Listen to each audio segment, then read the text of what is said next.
Et ce matin, je te prie par ta grâce et par ton esprit de passer par nos faibles mots pour parler à un cœur et pour bénir une vie. Fais-le pour ta gloire et par ta grâce. Dans ton saint nom Jésus, nous avons prié et nous disons Amen. Est-ce qu'on peut bien acclamer Jésus? Acclamons bien pour Jésus. Je dis acclamons bien pour Jésus. Acclamons bien pour Jésus. Acclamons plus fort pour Jésus. Ce n'est pas encore arrivé. Est-ce qu'on peut mieux acclamer Jésus? Amen. Dieu soit béni. Aide-moi à saluer 3 personnes.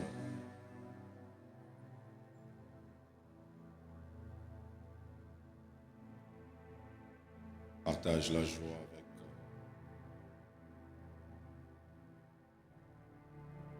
Nous allons ouvrir, et un peu, nous allons ouvrir nos Bibles. Proverbes chapitre 6, à partir du verset 6. Proverbes chapitre 6, à partir du verset 6. Si vous avez trouvé, dites Amen. J'ai entendu que 2 Amen, ça veut dire qu'on n'a pas encore trouvé. Alors, cherchez. Certainement, vous trouverez. Si on a trouvé, on dit Amen. La Bible déclare ceci. Va vers la fourmi, paresseux. Considère ses voies et deviens sage. Elle n'a ni chef. Tu peux arrêter s'il te plaît. Elle n'a ni chef, ni inspecteur, ni maître. Elle prépare en été sa nourriture. Elle amasse pendant la moisson de quoi manger. Paresseux, jusqu'à quand seras-tu couché? Quand te lèveras-tu de ton sommeil? Un peu de sommeil, un peu d'assoupissement, un peu croiser les mains pour dormir, et la pauvreté te surprendra comme un rôdeur, et la disette comme un homme en armes. Que Dieu bénisse sa parole. On acclame pour le Seigneur. Que Dieu soit béni et je vous salue dans le nom de Jésus. Que Dieu soit béni pour la grâce qu'il nous accorde d'être en vie ce matin et de parler de sa part. Il y a des gens qui sont en train de mâcher dans la maison de Dieu. On ne mâche pas. Donc, avalez ce que vous avez. Amen. Ce matin, je vais nous parler d'un thème qui s'intitule « Ce qui ralentit une saison ou une destinée ». Quelqu'un dit avec moi « Ce qui ralentit une saison ou une destinée ». J'aimerais que tu me suives avec beaucoup d'attention ce matin. Amen. Vous savez, quand on est en fin d'année, il est important de faire un bilan de ce qu'a été l'année.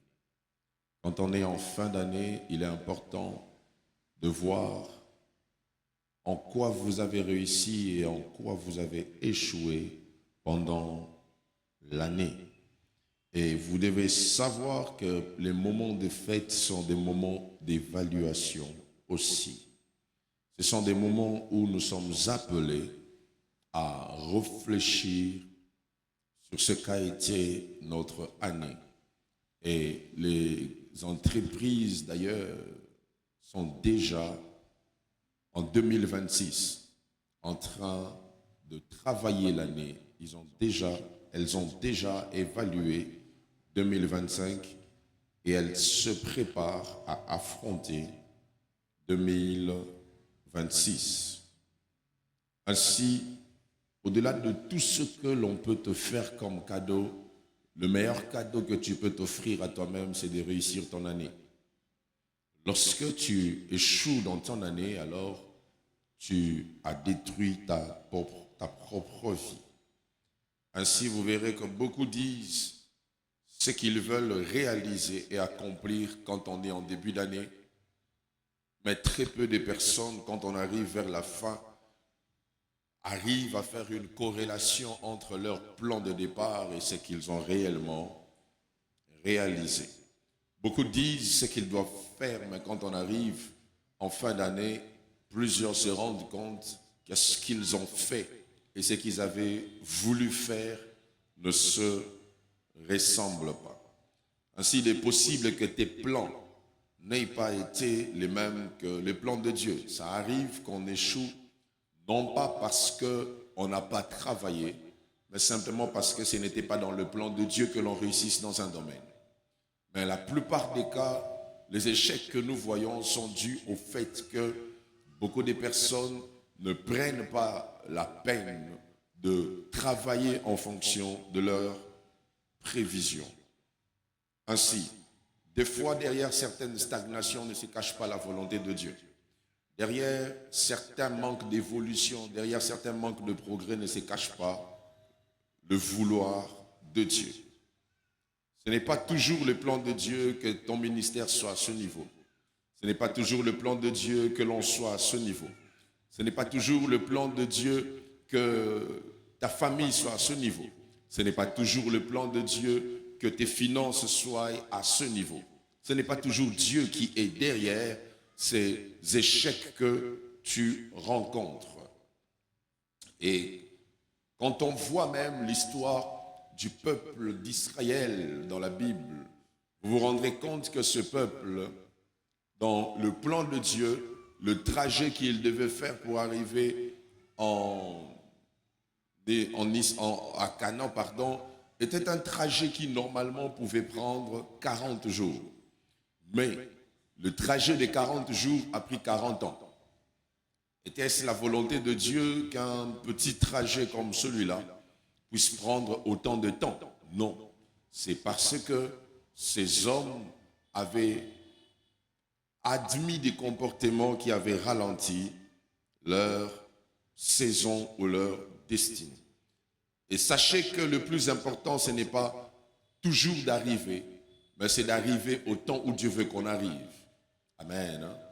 Une arrivée tardive est comparable à une absence. Il y a des entreprises, ceux qui travaillent dans les banques le savent, venir au travail en retard correspond à être absent. Parce que quand tu es après l'heure de pointage, on te considère comme absent, même si tu peux travailler. Ainsi, lorsque vous êtes en retard, il est possible que vous arriviez, mais que votre arrivée n'ait pas de l'impact parce que vous êtes arrivé en dehors du temps. Et c'est l'une des choses que Jésus a dit lorsqu'il entrait à Jérusalem, cette ville qui était dans son temps de visitation, sans savoir qu'elle était dans son temps de visitation. Jésus a dit, malheur à toi Jérusalem. Malheur parce que tu n'as pas su, ou soit tu n'as pas connu le temps où Dieu t'a visité. Tu n'as pas connu le temps où Dieu était au milieu de toi. Et c'est très dangereux, frères et sœurs, d'être dans un temps où Dieu nous visite, d'être dans un temps où Dieu attend que nous posions certaines actions et que nous soyons déconnectés du plan de Dieu qui nous met en retard. Ainsi, il y a même des choses que Dieu avait eu à dire sur 2025 qu'on n'a pas vu s'accomplir en 2025 et on veut, au nom d'une fausse foi, croire que ces choses vont venir en 2026 alors que dans le plan de Dieu, ces choses ne devaient pas venir en 2026, elles devaient venir en 2025. Sachez ceci, quand le diable ne sait pas vous empêcher d'avoir ce que vous voulez, il peut vous empêcher ou soit retarder l'arrivée de ce que vous voulez. Quand le diable ne sait pas bloquer une saison, il bloque l'homme en fonction de la saison, de sorte que tu peux même entrer dans cette saison, mais tellement que tu y es entré très en retard, tu n'as pas bénéficié de la saison. Et il existe ici, en ce lieu, des gens dont la destinée est en retard des semaines, en retard des mois, en retard des années. En tant qu'Église, il y a des choses pour lesquelles nous sommes en retard. Il y a des choses pour lesquelles on devait déjà être loin. Mais d'une manière ou d'une autre, quand on regarde et quand on fait un bilan sincère, alors on peut voir qu'il y a du retard. Et je te conseille en cette fin d'année, au-delà d'acheter de nouveaux vêtements, assieds-toi, réfléchis et regarde où est-ce que tu as accumulé du retard. Où est-ce que tu as laissé le diable perturber ta destinée. Certains se rendent compte d'avoir rencontré des difficultés qui même les ont égarés. Et j'aimerais vous rassurer que l'esprit du retard est l'un des esprits que le diable injecte pour perturber les destinées. Et ce matin, j'aimerais vraiment que tu me suives dans cette accalmie et que ton esprit, ton cerveau soit en train de réfléchir, que tu sois en train de cogiter pour savoir si 2025, au-delà de tout ce que tu penses avoir réalisé, est-ce que dans ce que Dieu voulait que tu réalises, as-tu réussi ou tu as échoué? Voilà pourquoi. Le texte que nous avons lu pour moi est un texte très révolutionnaire. Salomon est en train de parler et il dit, va vers la fourmi, va vers ces petits insectes et apprends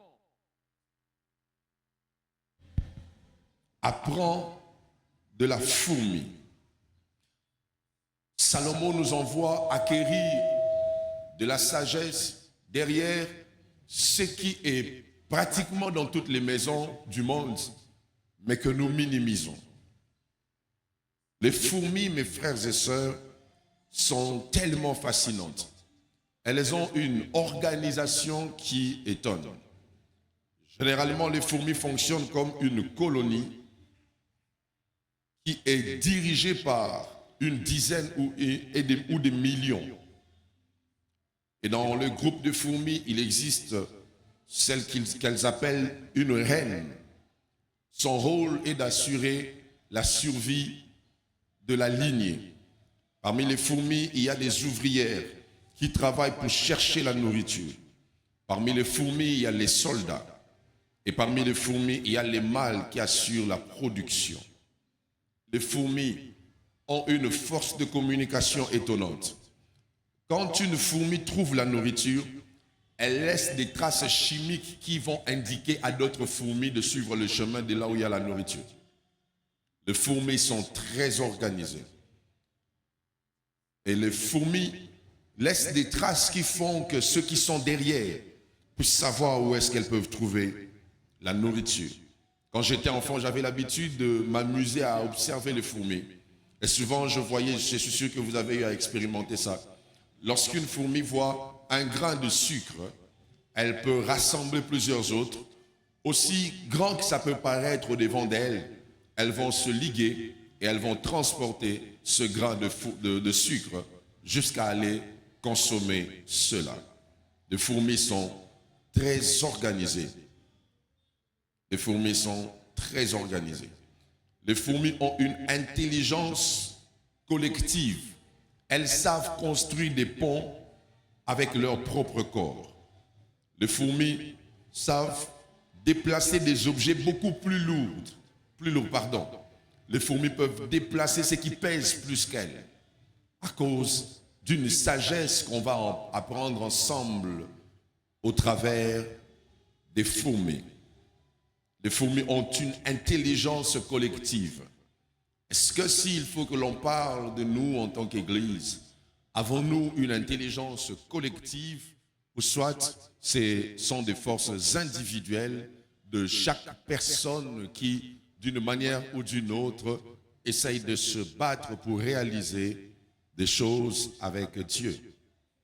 Les fourmis ont un sens d'organisation et de discipline. La Bible dit qu'elles n'ont pas de chef. Enlevez ton téléphone là. Les fourmis n'ont pas de chef, mais elles sont organisées. Elles réagissent avec des règles. Ça veut dire, dans le règne des fourmis, elles n'ont pas besoin d'un commandant. Les fourmis connaissent les règles et sans qu'il y ait un commanditaire, les fourmis fonctionnent en respectant des règles. Quand vous allez dans des pays disciplinés, les roulages ne sont pas en route comme chez nous parce que les gens connaissent les règles et fonctionnent en fonction des règles. Ce n'est que dans notre pays où il faut nécessairement qu'il y ait quelqu'un derrière vous pour que vous respectiez les règles. Amen. Hein? Oh, alléluia.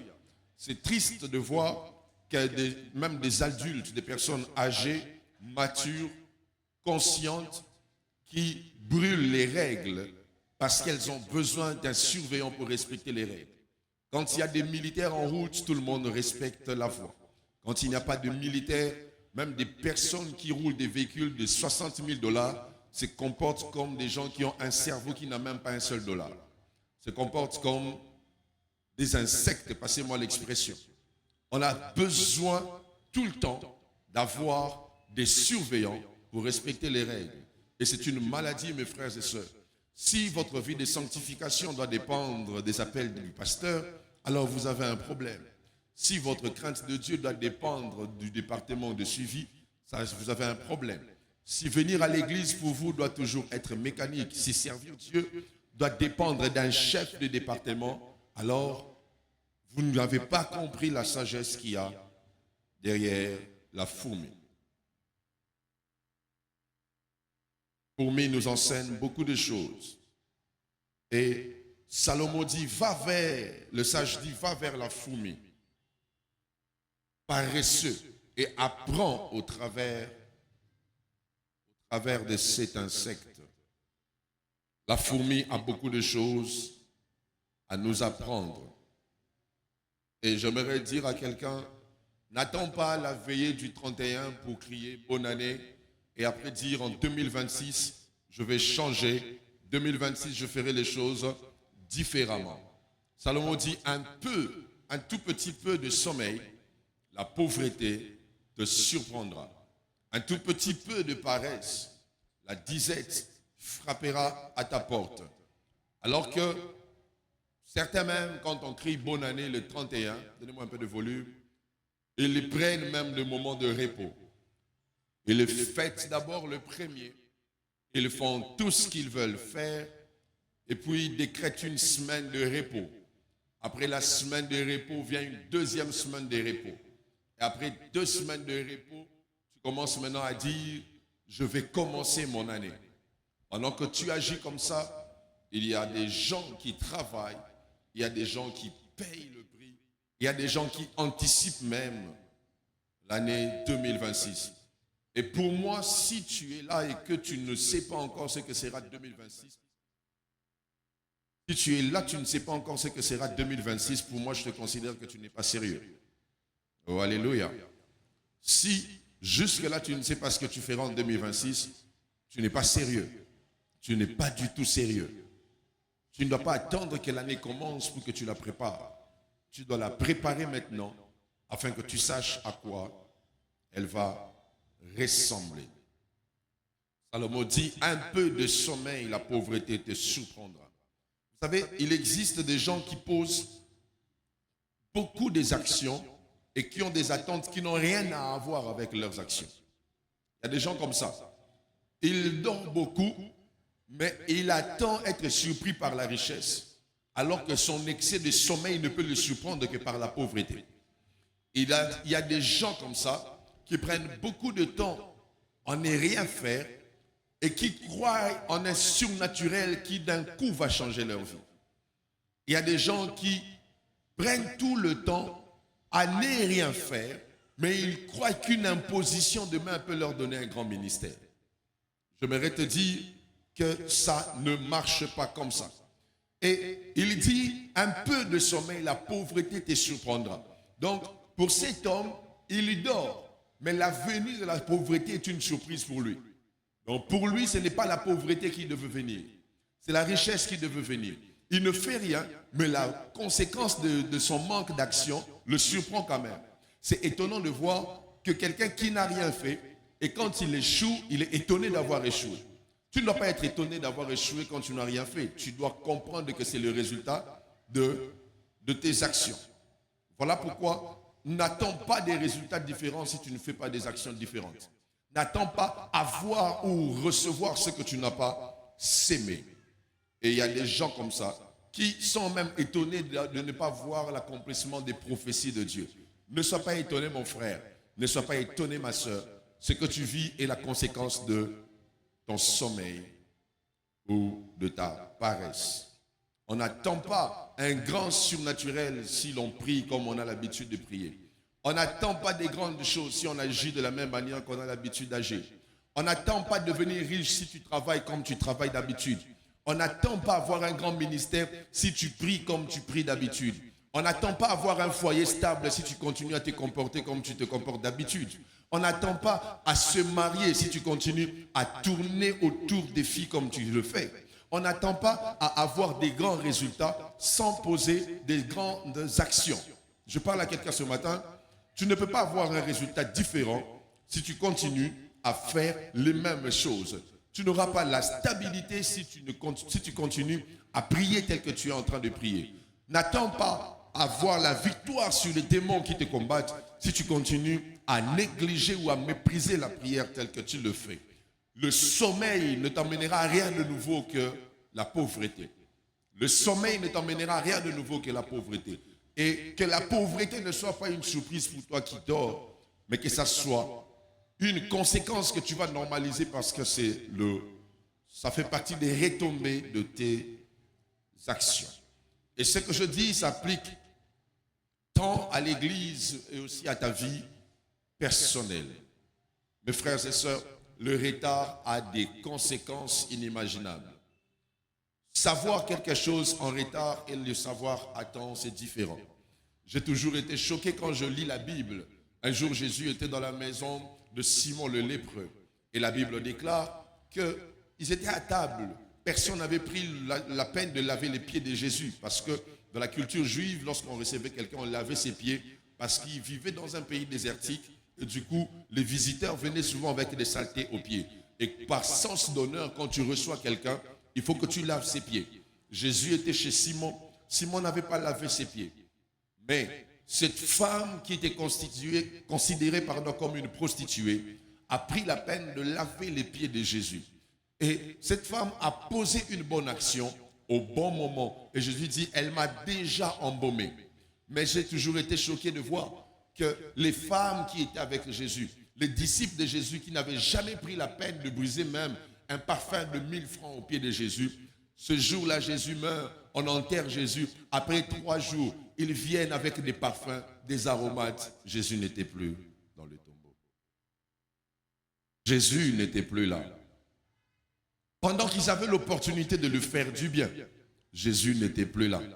Je vois des gens souvent pleurer dans des deuils et tu sens qu'ils pleurent avec des remords se disant « J'aurais pu faire plus pour lui, j'aurais pu faire plus pour elle, j'aurais pu donner plus, j'aurais pu me sacrifier encore plus, j'aurais pu mieux le soutenir, j'aurais pu mieux l'accompagner. » Et quand il n'est plus là, les intentions qui n'ont pas eu d'action deviennent des frustrations.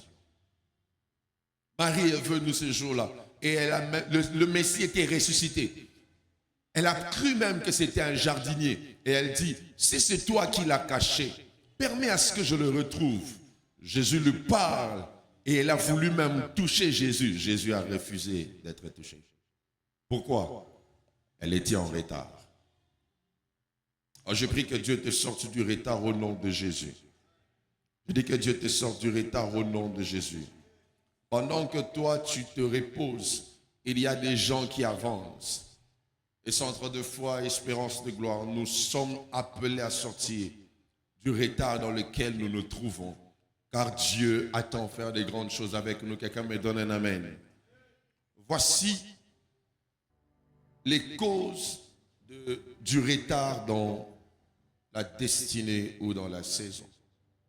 Voici les causes du retard.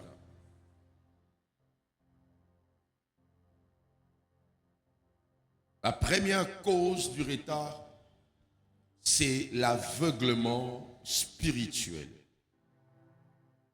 L'aveuglement spirituel. Quelqu'un dit avec moi l'aveuglement spirituel. Dis à ton voisin l'aveuglement spirituel. On dit le plus fort l'aveuglement spirituel. Le sage dit, va vers la fourmi.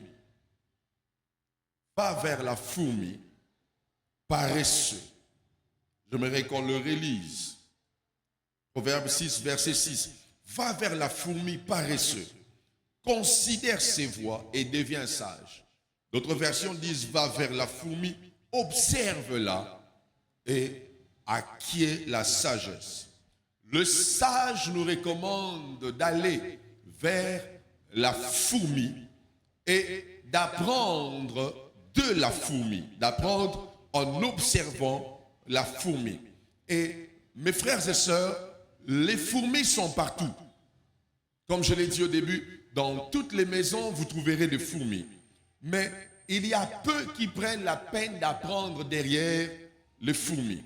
Il y a plusieurs qui sont beaucoup trop grands pour descendre et apprendre d'une fourmi.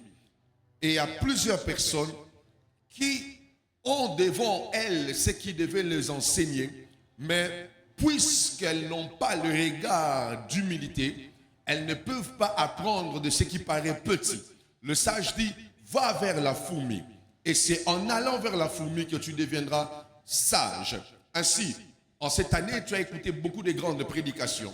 Mais les petites choses que tu devais faire dans ta vie pour vivre l'impact de ces prédications, tu ne les as pas faites. Vous avez aujourd'hui des personnes à qui Dieu a certainement parlé. Et Dieu a mis même à côté de toi quelqu'un qui est comme une fourmi, qui n'a pas assez de valeur, avec qui tu ne peux pas parler de certaines choses selon toi. Des personnes que tu regardes avec dédain, avec mépris. Mais c'est vers la petite fourmi que Dieu veut que tu ailles afin que tu apprennes. Et ce que j'aime, c'est que la fourmi ne nous enseigne pas par une conversation, mais la fourmi nous enseigne par une observation. Il y a plusieurs qui ont au-devant d'elles des personnes qui paraissent peut-être comme des fourmis, mais elles ne veulent pas apprendre d'elles. Mes frères et sœurs, des fois, ta dimension de connaissance dans un domaine peut te faire mépriser le conseil de quelqu'un qui n'a pas assez de connaissances que toi dans ce domaine, parce que tu considères que son niveau de savoir dans ce domaine est comme une fourmi, alors que Dieu veut que tu ailles observer ce qui est petit, afin que derrière ce qui paraît petit à tes yeux, que tu puisses apprendre. Et beaucoup sont en retard parce que vous avez autour de vous ce qui doit vous enseigner. Vous avez autour de vous ce qui doit vous changer. Vous avez autour de vous ce qui doit vous donner la culture d'apprendre. Mais vous n'apprenez pas parce que vous méprisez la fourmi à cause de sa petitesse. La petitesse d'une fourmi n'enlève pas sa sagesse. Ce n'est pas parce qu'elle est petite qu'elle ne peut rien t'apprendre. Voilà pourquoi je prie que Dieu te donne l'humilité d'aller vers ces personnes qui sont censées t'enseigner, même par leur style de vie. Est-ce que je parle à quelqu'un ce matin? Ou est-ce que je parle à quelqu'un ce matin? Tu n'as pas toujours besoin d'une prédication pour apprendre. L'observation peut t'enseigner. L'observation peut t'enseigner. L'observation peut t'apprendre. Quand tu vois quelqu'un faire des exploits, dit la Bible, sache qu'il se tient auprès des rois. Est-ce que tu as ce sens d'observation où tu peux regarder et dire, tel a une vie ordonnée, je vais faire un effort de mettre ma vie en ordre. Tel a un sens d'organisation élevé, je ferai un effort de mettre ma vie en ordre. Est-ce que même, ça t'est arrivé en cette année, de poser la question à ton ami avec qui tu marches chaque jour, comment tu fais pour faire telle chose? Tu as autour de toi quelqu'un qui gagne le même salaire que toi, mais qui a pu acheter une maison. Pourquoi tu n'as pas l'humilité d'aller lui poser la question, comment as-tu fait avec le même montant qu'on reçoit toi et moi pour acheter une maison? Va vers la fourmi. Va vers ce qui te paraît petit et acquiert de la sagesse. Et plusieurs personnes sont aveuglées spirituellement. Elles ont des fourmis autour d'elles, mais elles n'apprennent pas de ces fourmis. Elles n'apprennent pas de ces fourmis. Mes frères et sœurs, Il y a des choses pour lesquelles vous ne devez pas vous battre pour inventer la roue. Allez poser la question à ceux qui les ont déjà faites. Allez demander à ceux qui ont déjà réalisé cela. Allez demander à ceux qui ont déjà mené des grands projets. Comment on mène un grand projet? Tu n'auras pas un grand ministère si tu ne pars pas vers ceux qui ont des grands ministères pour leur demander comment avez-vous fait. Oui, moi je pose des questions. Je pars dans des bureaux. Je demande comment avez-vous fait. Comment avez-vous fait pour réussir? Même des fois quand je pars dans certaines grandes églises, ce n'est pas seulement pour prier. C'est pour observer comment ils font, comment ils s'organisent, comment ils mettent leur administration. Toi, tu n'observes pas la fourmi. Tu n'observes pas la fourmi. Tu dois savoir qu'on n'apprend pas que par la bouche et par les oreilles. Tu peux apprendre par les yeux. Tu peux apprendre par ce que tu regardes. Tu peux apprendre par ton sens d'observation. Voilà pourquoi je suis souvent étonné de voir des gens qui vivent à côté des bonnes personnes mais qui ne sont pas influencés par les bonnes personnes. Des fois, l'habitude d'être à côté d'une personne te ferme les yeux au point où tu deviens aveugle spirituellement. Car à force de voir les fourmis, nous n'observons pas comment elles vivent pour apprendre d'elles. À force d'être autour d'un pasteur, d'ailleurs, bizarrement, beaucoup de gens qui sont autour des pasteurs ne craignent pas Dieu. Pourquoi? Parce qu'ils sont habitués à voir quelqu'un qui vit dans un style de vie au lieu de l'observer pour copier ce qu'il fait. Va vers la fourmi et apprends. Apprends de la fourmi. Apprends de la fourmi. Demande à la fourmi comment elle fait pour réussir. Pose des questions. Je l'ai raconté plus d'une fois ici. Un vieux pasteur de Lupin m'avait dit un jour, à Lupin, les églises n'achètent pas des parcelles. Et cette parole m'avait révolté et choqué. Et quand je suis allé prier, je disais, Seigneur, fais-nous vaincre ce combat. Dieu m'a dit, pourquoi tu pries pour ça? Va observer ceux qui, dans la contrée, ont vaincu ces combats. Et depuis cette année-là, je pense que c'était 2022, j'avais instruit au département des finances. Toutes les offrandes que vous mettiez au mois de janvier, on donnait ça à la borne. On a fait ça pendant 3 ou 4 ans. Et Dieu nous a accordé la grâce qu'il les a accordées. Pourquoi? On a observé ce qui avait déjà réussi. Il y a des choses pour lesquelles tu te bats. Va t'aligner derrière quelqu'un qui les a déjà vaincus. Est-ce que je parle à quelqu'un ce matin? Et c'est même l'un des principes des alliances. J'ai prêché ça, je crois, le mercredi. Les alliances fonctionnent avec le principe d'alignement. Quand tu as un combat que tu n'arrives pas à vaincre, aligne-toi derrière quelqu'un qui l'a déjà vaincu. Ne te bats pas en faisant trop d'efforts. Tu risques de faire des efforts là où tu pouvais gagner du temps en t'alignant simplement derrière quelqu'un qui a déjà vaincu ce que tu combats. Est-ce que je parle à quelqu'un ce matin? Tu as un combat lié au domaine conjugal, mais tu vis avec quelqu'un qui a fait 50 ans dans le mariage. Tu vis avec quelqu'un qui a fait 20 ans dans le mariage. Voilà pourquoi vous devez donner une offrande à maman Arlette et à papa Jacques. Alléluia. Oui, c'est un combat qu'ils ont vaincu. Et quand tu vois ça, tu dois faire quoi? Observe. Observe. Est-ce que tu as déjà eu même à leur poser des questions pour savoir comment avez-vous fait?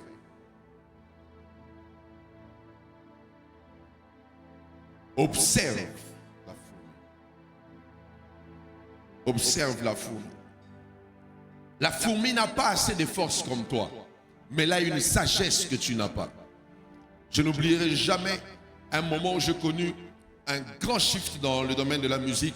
On travaillait dans un groupe de gospel et on avait un monsieur qui n'était ni chanteur ni instrumentiste. Il jouait à aucun instrument. Mais ce gars, à chaque fois qu'on jouait, il nous corrigeait. À un moment, je me disais, mais lui, il ne connaît rien en musique. Pourquoi il nous corrige à tout moment? Un jour, il m'a appelé pour parler. Il m'a dit, je sais que tu te dis que je ne suis pas musicien, mais je vous porte correction. Il m'a dit, depuis que je suis né jusqu'à cet âge, j'écoute le gospel. Il m'a invité chez lui à la maison. C'était ma première fois de voir un homme qui avait plus de 2000 chansons gospel. Il a commencé à me faire auditionner. Et j'ai commencé à apprendre de quelqu'un qui ne jouait ni à un instrument, qui ne chantait pas, mais qui, à force d'avoir beaucoup écouté, avait des choses à me dire. Et Dieu te donne l'humilité d'aller vers la fourmi. Je dis que Dieu te donne l'humilité d'aller vers la fourmi. Que Dieu te donne l'humilité d'aller consulter la fourmi afin de réussir.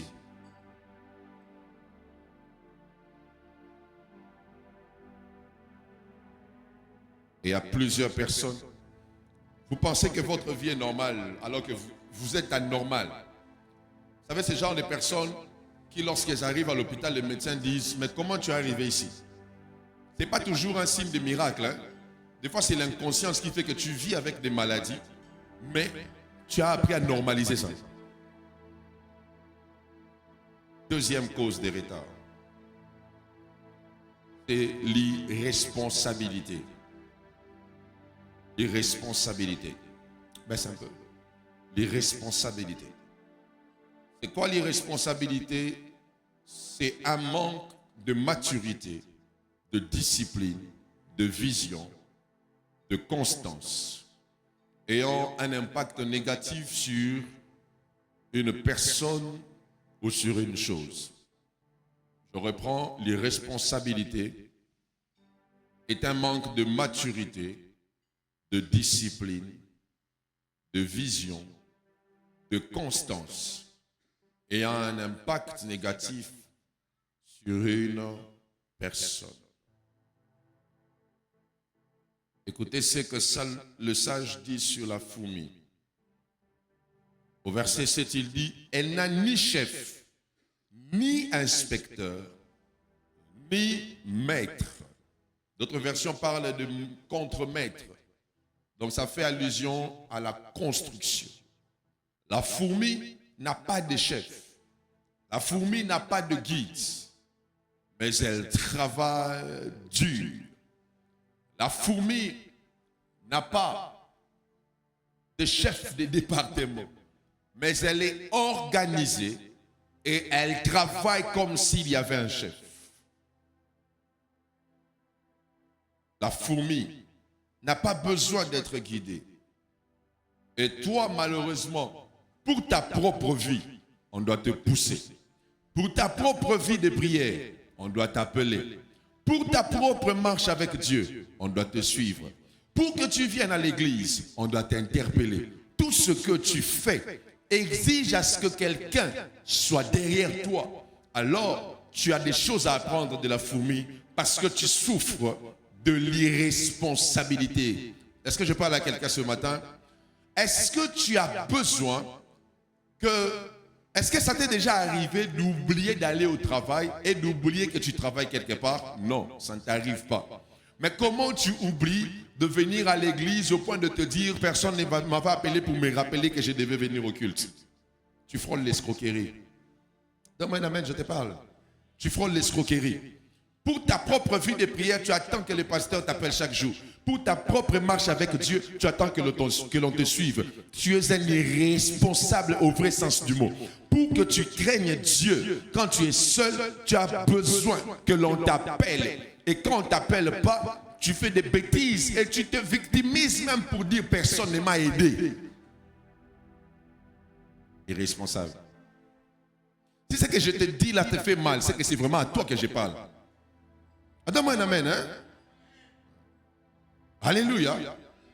Ta propre vie, tu as besoin qu'on te suive.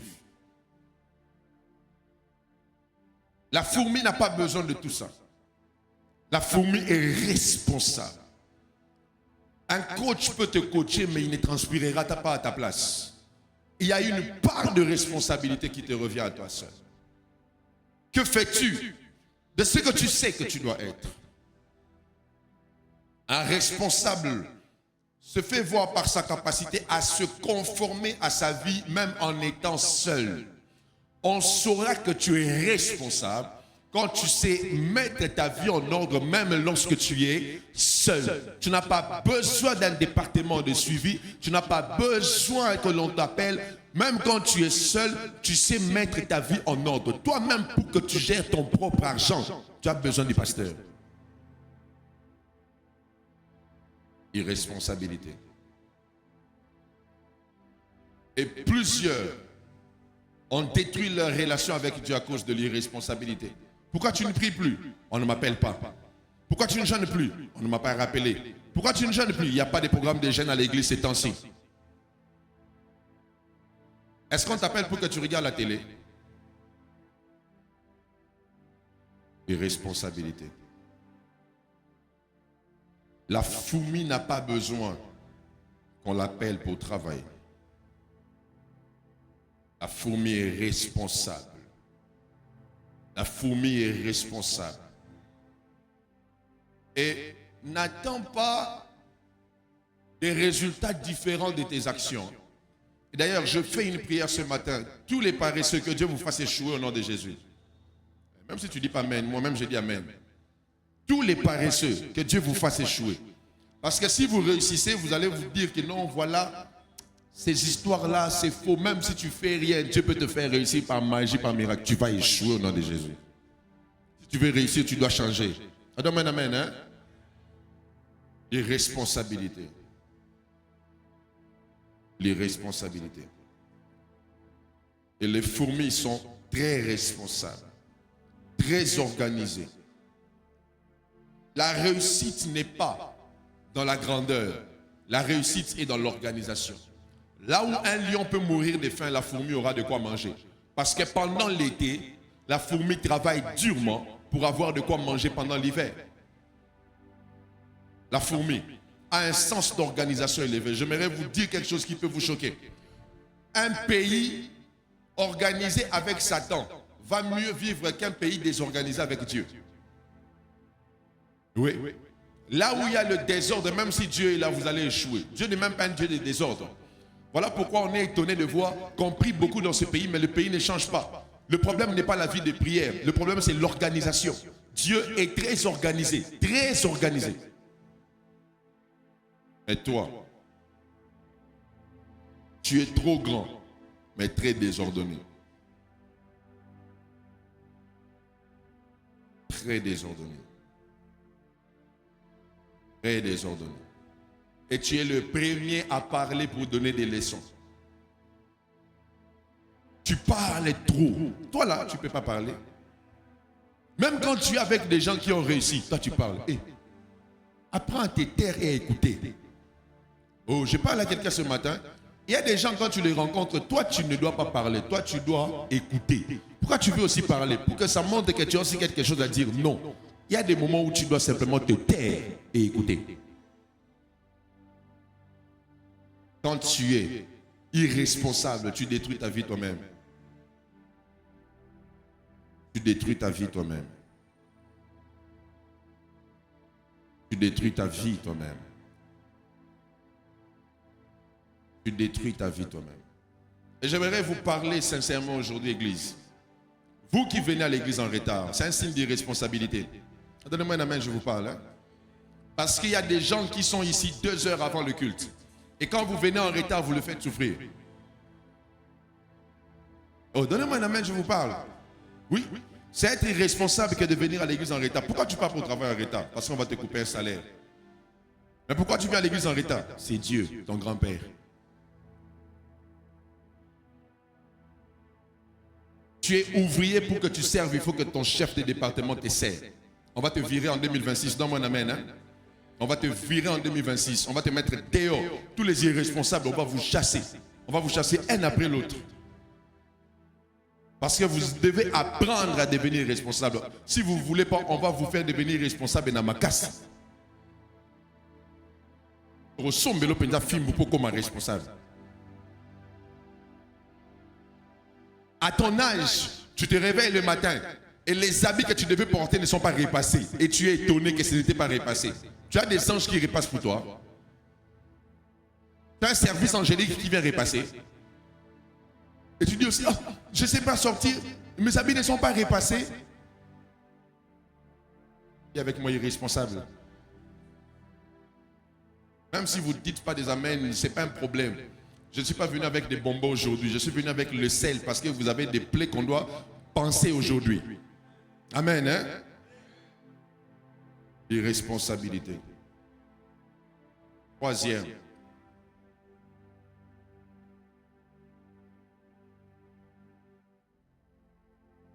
Troisième cause de retard, c'est la mauvaise gestion des temps. La mauvaise gestion du temps. Le sage dit, la fourmi travaille pendant l'été. et amasse de quoi manger pendant l'hiver. Je l'ai dit quand j'ai commencé l'enseignement sur les saisons, que les saisons changent dans la vie. Il y a un temps où tu peux amasser, où tu peux récolter, et il y a un temps où l'hiver viendra. La force que tu as pendant l'été ne sera pas la même que tu auras pendant l'hiver.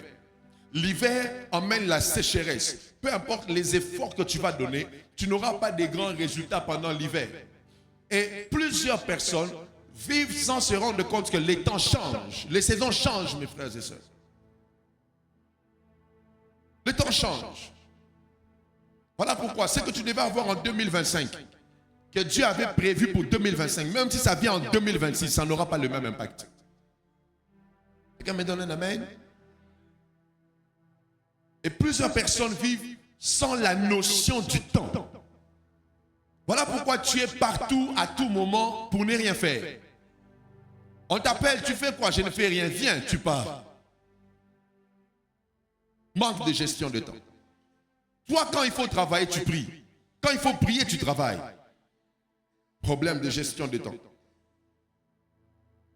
J'aimerais te dire, toi qui gères mal le temps, sache que l'hiver existe aussi. Imagine-toi que c'est à cet âge que tu veux commencer à apprendre les mathématiques. Tu es déjà dans une forme d'hiver cérébral. Ton cerveau ne peut plus comprendre certaines choses que tu n'as pas eu à apprendre quand tu étais petit. Et ça te sera difficile de les apprendre maintenant. Imaginez-vous quelqu'un qui a reçu des prophéties de Dieu, qui doit faire une carrière de footballeur, mais c'est à 40 ans qu'il veut commencer à jouer. L'âge qui est son temps deviendra un obstacle pour qu'il soit recruté dans une équipe. Et il y a plusieurs comme ça. Vous êtes déjà disqualifié par le temps. Disqualifié par le temps. Disqualifié. Tu vois toi, quand tu voudras te marier, tu osas motiver tes peaux. Ils ont des peaux quoi au bas là. Eh, l'oba amen. On dirait comme un robot. Pourquoi? Le temps, tu l'as mal utilisé. Tu as mal utilisé le temps. Mal utilisé le temps. Est-ce que tu sais que tous ceux qui ont réussi cette année avaient 12 mois comme toi?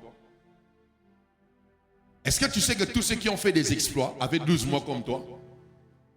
Est-ce que tu sais que tous ceux qui ont réalisé leurs rêves avaient 12 mois comme toi? Ils avaient 24 heures comme toi. Pourquoi ils ont réussi là où tu as échoué? Le temps. Tu te réveilles à 10 heures. Et puis tu pries pour le mariage. Toi, tu sauras gérer les enfants. Tu vas tuer l'enfant comme cette femme de la Bible qui a dormi sur l'enfant jusqu'à tuer l'enfant.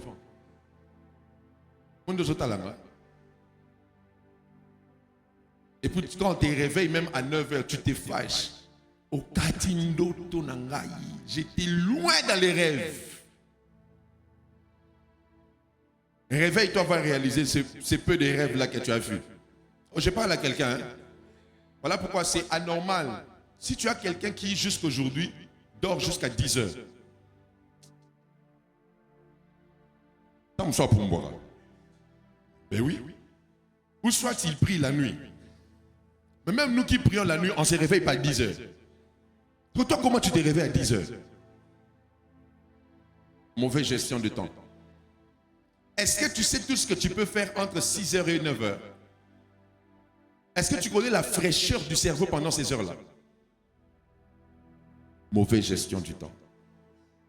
Et Jésus dit, malheur à toi Jérusalem, parce que tu n'avais pas connu le temps de ta visitation. Église de Dieu, il est important de vivre en connaissant le temps dans lequel nous sommes. Nous sommes dans un temps où Dieu veut nous faire beaucoup de bien. Je vous dis, nous sommes dans un temps où Dieu veut nous faire beaucoup de bien. Mais il y a des ceux qui vont passer à côté de la visitation. Pourquoi? Parce qu'ils jouent avec le temps. Il y a un temps pour tout dans la vie. Il y a un temps où les gens ne doivent pas te voir, où tu dois te retirer. Il y a un temps, oui. Quel est le moment dans l'année où tu disparais parce que tu cherches Dieu? Il n'y a pas. On t'a vu de janvier en décembre. On t'a vu de janvier en décembre. Tu as été dans toutes les fêtes où on t'a invité. Même là, on ne t'a pas invité, tu étais parti.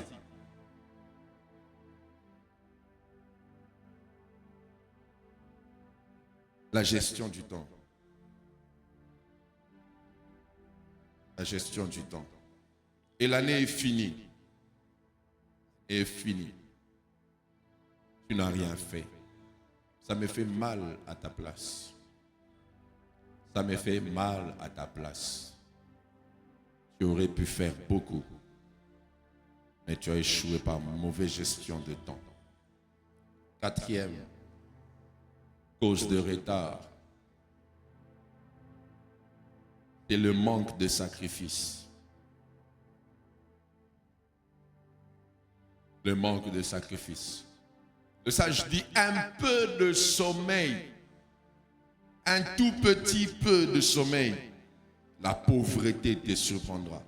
Et il y a des gens qui ne font pas de sacrifices. Sous la chaleur de l'été, la fourmi travaille.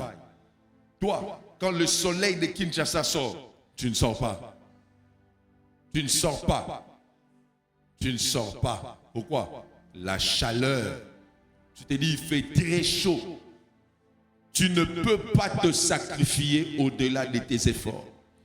Et tu es étonné de voir comment tu perds certaines choses que Dieu t'a données, alors que c'est normal que tu les perdes parce que tu ne connais pas le prix qui a été payé pour les avoir. Par manque de sacrifice, plusieurs destinées ici sont retardées.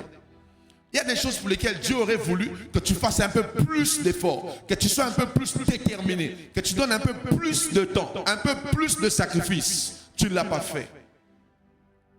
Et je te le dis avec peine, avec larmes. Il y a des choses que tu aurais pu faire, mais que tu n'as pas fait par manque de sacrifice. Tu veux mieux chanter, mais tu n'aimes pas répéter.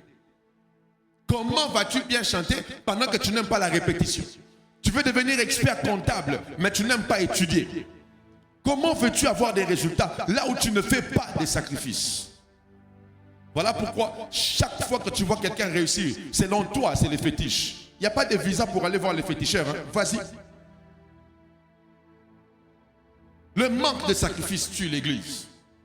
Le manque de sacrifice. Tout ce que tu fais, c'est ce qui est facile pour toi. Et puis, les gens qui n'aiment pas se sacrifier aiment observer pour voir le changement. Tu attends voir l'église grandir. Tu es venu évangéliser. Tu n'es pas venu. Attends, moi, je te parle. Hein? Tu attends voir l'église être construite. Tu as donné l'argent. Tu n'as pas donné. Tu préfères aller fêter bonne année. Que Dieu bénisse ceux qui se sacrifient dans ces chantiers. Alléluia. Le manque de sacrifice. Les chrétiens d'aujourd'hui n'aiment pas le sacrifice. Et je n'ai pas vu plus paresseux que les chrétiens. Je n'ai pas vu des personnes qui détestent le sacrifice comme les chrétiens. Alors que nous sommes sauvés par sacrifice. Sauvés par sacrifice. Tu n'as pas encore atteint la dimension de tes rêves. Mais tu t'es plaint de beaucoup travailler. Alléluia. Oh, je parle à quelqu'un. J'entends déjà dire non, il faut se reposer. Pasteur, tu travailles beaucoup, mais on se repose quand il y a des gens qui peuvent travailler pendant ton repos. Oh, donne-moi un amen. Hein? Maintenant, vous, quand je me repose, vous vous reposez aussi. Maintenant, qui va travailler? Toi, en église, dans un congé, il y a bonne année. Le manque de sacrifice. Et plusieurs, vous aurez dû être loin. Mais la fourmi vous enseigne qu'il vous manque de sacrifice. Et il vous manque de sacrifice. Tu aurais dû sacrifier tes nuits pour étudier. Toi, tu veux réussir par la foi. Je parlerai en langue devant la feuille d'examen. Que Dieu te fasse échouer. Que Dieu te fasse échouer. Que Dieu te fasse échouer. Tous les chrétiens qui fuient le travail en mentant qu'ils sont malades, vous allez tomber sérieusement malade. Hein? Ça là, non, je ne me sens pas bien. Et puis vous dites, le pays n'avance pas. Parmi les gens qui détruisent ces pays, c'est vous les fonctionnaires. Donnez-moi un amen. Hein? Les fonctionnaires, vous détruisez ces pays. Et puis vous êtes à l'aise. Je pars signer. Tu ne pars pas signer, tu pars travailler. Quelqu'un me donne un amen. Tu ne pars pas pour signer, tu pars pour travailler. Voilà pourquoi vous avez la facilité de demander aux gens de l'argent. Oh non, lui il a beaucoup d'argent, il ne donne pas, il ne partage pas. Et puis tu demandes à quelqu'un une somme qui est la moitié de son salaire pendant qu'il se réveille à 4 heures pour rentrer à 23 heures. Et quand il refuse de te donner, tu dis qu'il est méchant. Tu es fou. Tu es malade. Mais moi, c'est un PP. Donc moi, je me réveille à 4 heures. Je travaille, je rentre à 22 heures. Et toi, tu viens, est-ce que tu peux me donner $2000? Quand je ne donne pas, tu te fâches. Et silika nayo beta kano. Oyoki, silika. Silika nayo. Orobomanga pe ti. Et il y a des gens qui sont très stratèges. Hein. Il peut demander pour la même chose à 5 personnes. Et bizarrement, on a 3 va réagir. Donc toi, tu vas devenir plus riche que nous en ne faisant rien. Malin.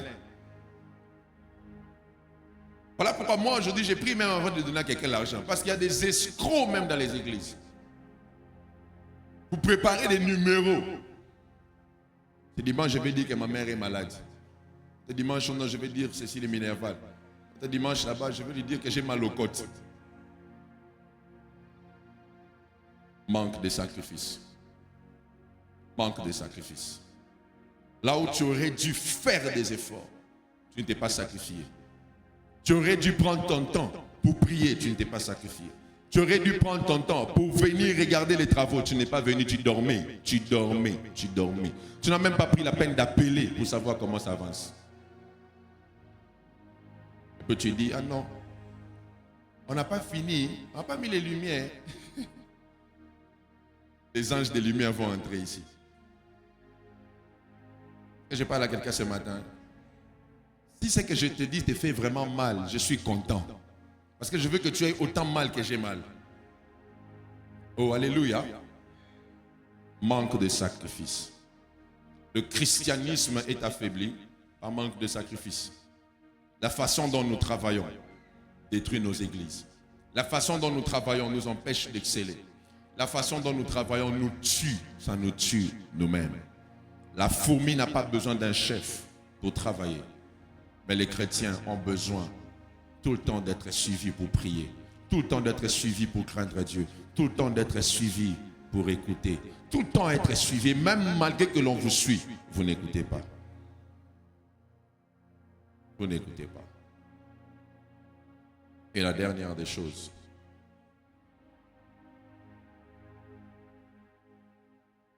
La dernière cause de retard,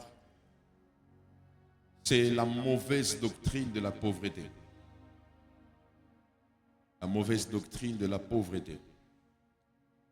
Il y a des gens dont la pauvreté est due à la paresse, mais qu'ils essayent de justifier par des faux enseignements bibliques. Pour dire non, heureux les pauvres en esprit. Il y a des gens pour qui servir Dieu dans de bonnes conditions est un péché. Pourquoi? Un mauvais enseignement sur la richesse. Et le sage dit un peu de sommeil, la surprise que tu auras, c'est la pauvreté. Et j'aimerais vous dire, ne normalisez jamais la pauvreté. Dieu n'est pas pauvre. Je reprends, Dieu n'est pas pauvre. Je reprends encore, Dieu n'est pas pauvre. Accepte la pauvreté que lorsque c'est un désert ou une école par laquelle Dieu te fait passer, et ça ne reste jamais éternellement. Je suis d'accord que nous ne serons pas tous millionnaires, mais Dieu te donnera à la mesure de ce qu'il a prévu que tu aies. Et si tu justifies ta pauvreté par le fait que tu ne sais pas amasser comme la fourmi, alors tu as un problème. Dieu veut que tu travailles et que le travail que tu fais te donne des résultats. Dieu veut que tu travailles et que le travail que tu fais puisse t'enrichir. Dieu veut que tu travailles. Pourquoi Dieu délivre son peuple? Mais il donne l'instruction qu'on leur remette de l'or. Parce que Dieu voulait que le peuple puisse le servir. Et on ne peut pas servir Dieu si on n'a pas certaines dimensions des avoirs. Et il y a des endroits où on ne peut pas aller évangéliser parce qu'on n'a pas les moyens d'aller. Oui. Il y a des endroits où pour arriver, il faut avoir de l'argent. Il faut avoir des moyens. Il y a des peuples, quand vous les visitez, il faut que vous visitiez aussi leur social. Mais sans la richesse, on ne peut pas faire ces choses. Et il y a des personnes en qui le diable a incrusté une fausse doctrine de la pauvreté qui vous pousse à croire qu'on n'a pas besoin de la richesse pour servir Dieu. Je prie que Dieu t'enlève cet esprit-là et que Dieu te communique cette vision de pouvoir acquérir des richesses pour le servir, Mes frères et sœurs, il y a des gens qui sont morts dans des hôpitaux parce qu'il manquait de l'argent pour acheter un médicament de 5 000 francs. Je vous dis. Et vous allez dire quoi? C'était la volonté de Dieu que la personne meure? C'est la pauvreté qui l'a tué. C'est la pauvreté. Il y a des gens qui vivent avec des maladies qui nécessitent des opérations. Mais elles souffrent chaque jour parce qu'elles n'ont pas ce qu'il faut pour opérer cela. C'est de la pauvreté qui tue les gens. Ne normalisez pas ce que Dieu ne normalise pas. Il a dit à moi l'argent, à moi l'or. D'où vient cette doctrine qui pousse à croire que la richesse est diabolique? D'où vient cette pensée qui pousse à croire que lorsqu'on devient riche, on perd Dieu? C'est faux. D'ailleurs, la pauvreté t'expose plus au péché que la richesse. C'est dans la pauvreté que Job a failli maudire Dieu.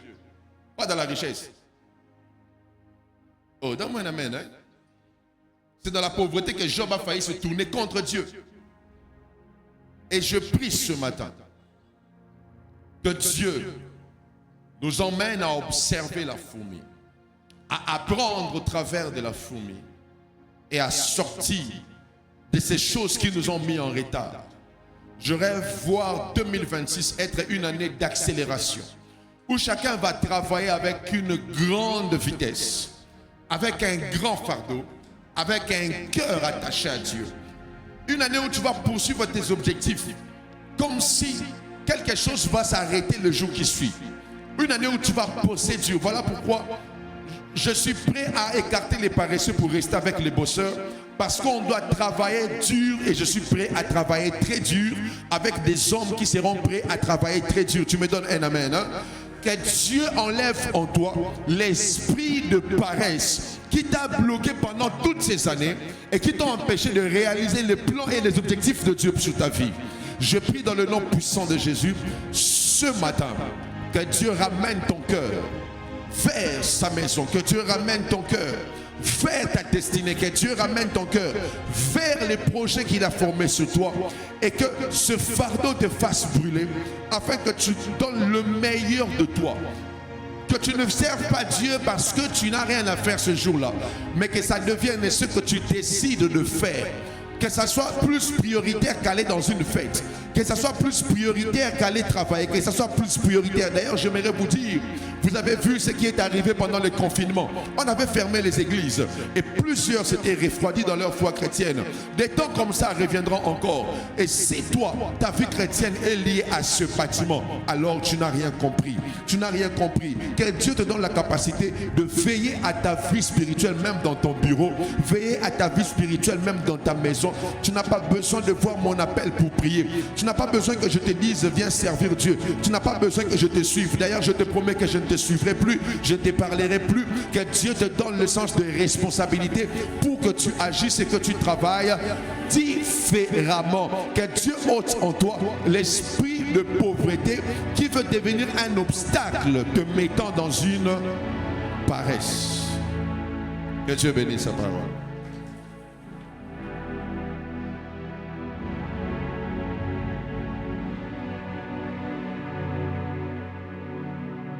J'aimerais que tu pries en inclinant ta tête et que tu te répandes. Tu as dit, souviens-toi de là où tu es tombé. Souviens-toi de là où tu es tombé. Souviens-toi de là où tu as failli. Souviens-toi de là où tu as trébuché. Souviens-toi de là où tu avais arrêté de servir Dieu comme avant.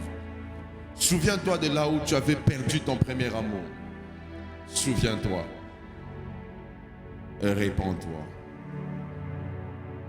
Est-ce que tu peux prier?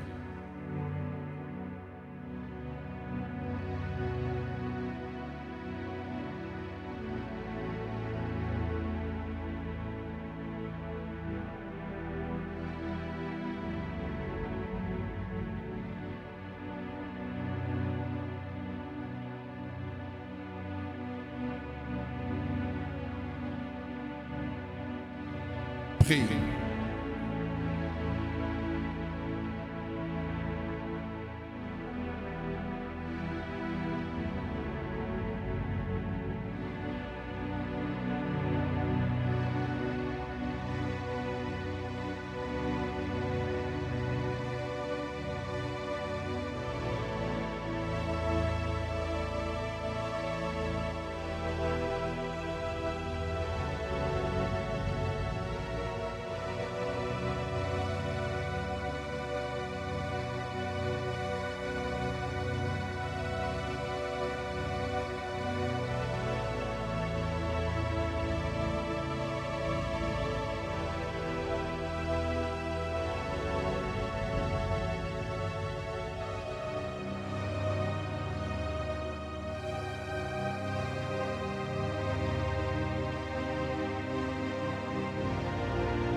Seigneur,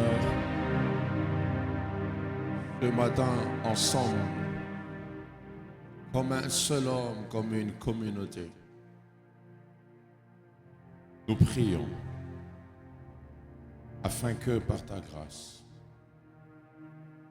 que tu nous aides à sortir de tout ce retard dans lequel nous étions plongés. Nous voulons te servir, mais mieux le faire. Nous voulons t'aimer, mais mieux le faire. Nous voulons être tout à toi. Et là où nous avons pris du retard comme Église, pardonne-nous. Là où nous avons cru que nous sommes arrivés pendant que tu n'as même pas commencé, pardonne-nous. Nous nous répentons, Père.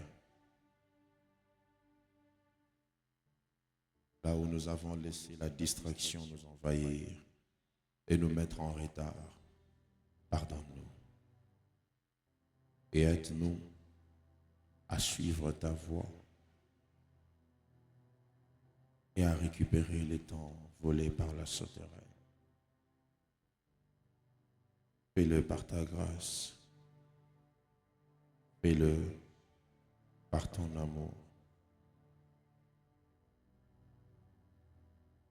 Au nom de Jésus. Bénis ces offrandes que nous t'apportons. Sanctifie et agrée-les. Dans le nom de Jésus que nous avons ainsi prié. Amen. On acclame le Seigneur. Est-ce qu'on peut bien acclamer le Seigneur?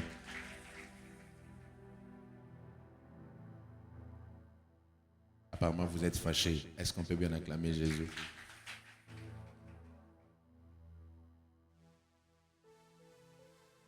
La Bible dit, les blessures d'un ami prouvent sa fidélité. Et c'est important d'avoir quelqu'un qui te dit la vérité pour que tu changes. Amen. Hein? Amen. Hein? Nous allons offrir au Seigneur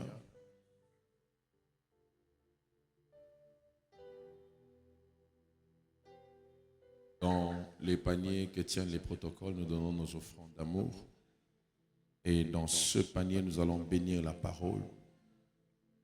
Et dans l'autre panier, à mon extrême droit, on va donner nos dîmes et nos actions de grâce. Nous pouvons avancer.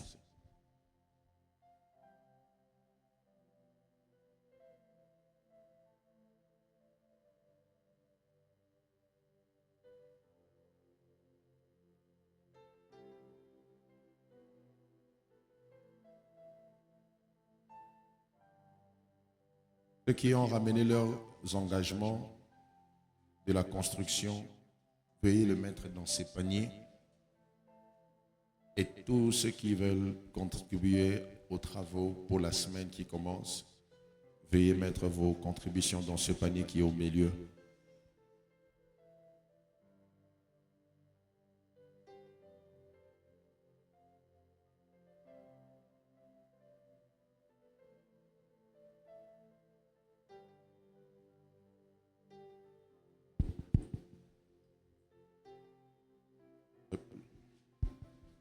Je reprends les engagements et toutes nos offrandes pour la construction.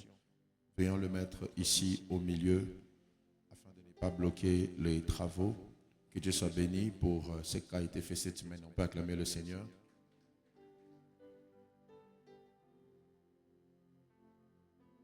Donc, on va continuer pour finir ici. Et par la grâce de Dieu, on va plafonner tout le temple et refaire le sol comme on l'avait dit. Je crois que cette semaine, on aura déjà nos fenêtres et on aura aussi le portail d'entrée ainsi que la porte d'ici. Donc, on a vraiment besoin de vos contributions, de votre participation afin de pouvoir bâtir cette maison ensemble. Est-ce qu'on va le faire ensemble? Gloire au Seigneur. Donc, n'hésitez pas à temps et à contre-temps de pouvoir participer à ce travail. Nous voulons saluer ceux qui ont prié avec nous pour la première fois. Si c'est votre première fois de prier avec nous, ici au centre de foi, veuillez simplement balancer votre main, nous allons vous saluer. Oh, que Dieu vous bénisse. Maman, est-ce que vous pouvez vous lever? Aidez-moi à saluer. Que Dieu vous bénisse. Nous sommes très heureux de vous recevoir. À la fin, ne soyez pas pressés. Donnez-nous juste 2 minutes. Vous allez prendre les premières places et nous serons heureux d'échanger avec vous et de vous connaître. Que Dieu vous bénisse. Retrouvez nos cultes sur les réseaux sociaux. Centre de foi Espérance de Gloire pour Facebook et Centre de foi Espérance de Gloire pour YouTube.